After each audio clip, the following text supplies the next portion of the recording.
Hello everyone, Assalamu alaikum. Welcome to my YouTube channel.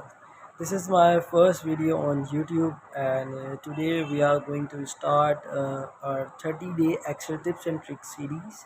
And this in this series we are going to learn about some basic Excel functions, and in this series especially for the kids who want to learn Excel for their day-to-day task and use. As we all know, Excel is an incredibly powerful tool for organizing and analyzing data. It is used by many businesses and individuals around the world. And whether you are a beginner or an experienced user, there's always new to learn. So let's get In started. this lesson, we started to introduce the concept of tabs and ribbons. And in this lesson, we're going to take a bit of a deeper dive into tabs and ribbons, and we're also going to take a look at menus as well, because all of these are really important concepts to grasp when you're working in Excel. Now, as we mentioned previously, we have our tabs running across the top, and each tab has a corresponding ribbon.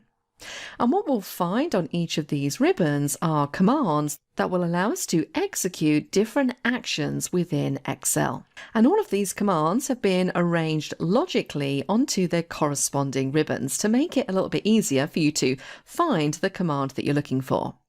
For example, if I wanted to insert a shape into my worksheet, the logical tab to click on would be the Insert tab, and I'm going to find shapes within this illustrations group. Which brings me on to my next point. All of the commands on each ribbon are organized into these different groups. So if we jump back to the home ribbon once again, you can see that for things like cut, copy, paste, format painter, those are all part of the clipboard group. My font formatting options are part of the font group. My alignment tools, part of the alignment group, so on and so forth. Now, with so many different commands in Excel, if you're fairly new to the application, you're probably going to go through a good few weeks where you're not 100% sure what each of these commands does. Now, fortunately, in Excel, we have something that can help demystify this for us. If I was to hover my mouse over any of these commands on the ribbons, notice I get a little screen tip pop up, which tells me the name of the command. It gives me a short description of what that command does, and it's also going to show me if there is a keyboard shortcut for this command. Now, some commands have keyboard shortcuts and some do not. For example, if I hover over bold, I can see that that one, yes, that does have a keyboard shortcut. But if I hover over, let's say, increase font size, you can see that it's not showing me a keyboard shortcut. Also, what you'll find with these commands is that if you right-click your mouse on any of them, you're going to see what we call a contextual menu. Now, contextual menus appear throughout Excel, and they're called contextual menus because they're kind of contextual to where you're currently clicked. So because I've right-clicked my mouse on the Format Painter command, in that contextual menu, I'm seeing menu items related to that particular command. So what you see in this contextual menu changes depending on where you're clicked. For example, if I was just to click on a cell in the worksheet and right-click my mouse, I get a much longer, completely different contextual menu. So this is basically showing me all of the actions that I can take in relation to the cell that I'm clicked on. So I can copy this cell, I can paste it, I can insert new cells, I can delete it, so on and so forth. Another thing you'll notice when you right click on the worksheet, in addition to that contextual menu, you're going to see what we call the mini toolbar just above. And this mini toolbar contains some formatting commands. And these are in general formatting commands that you'll find yourself reaching for all of the time.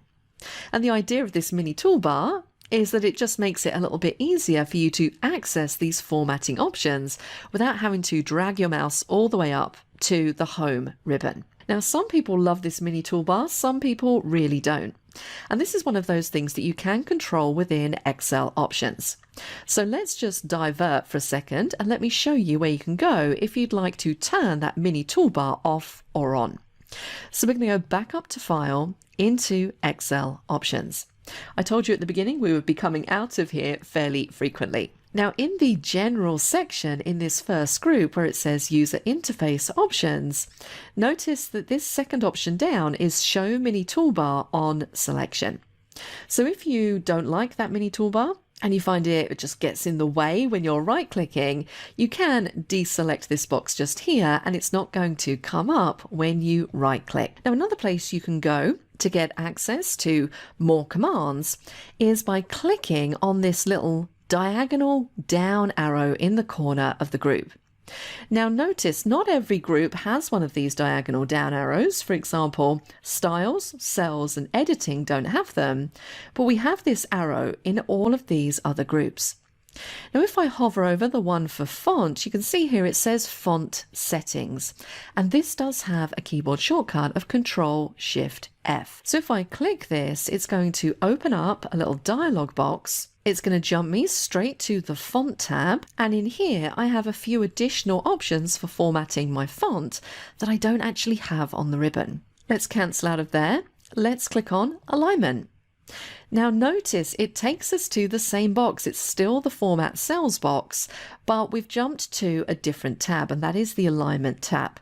And again, we have a few more controls that we can use to deal with alignment in our worksheet. Now, what about if I click on this one here in the clipboard group? Let's see what this does. Now, here we get something completely different. This opens up the internal clipboard. Now, this clipboard is here to basically collect items that you cut or copy in your worksheet. And again, I'm not going to go into this in too much detail because we do have a whole lesson about this later on in the course. So that's it for today's lesson. We hope you found this introduction helpful. Join us for day 2 where we will cover formatting data on Excel. If you like the video, please do like, subscribe and share this video with your friends and family. Thank you. Bye-bye. It's caught in the crossfire.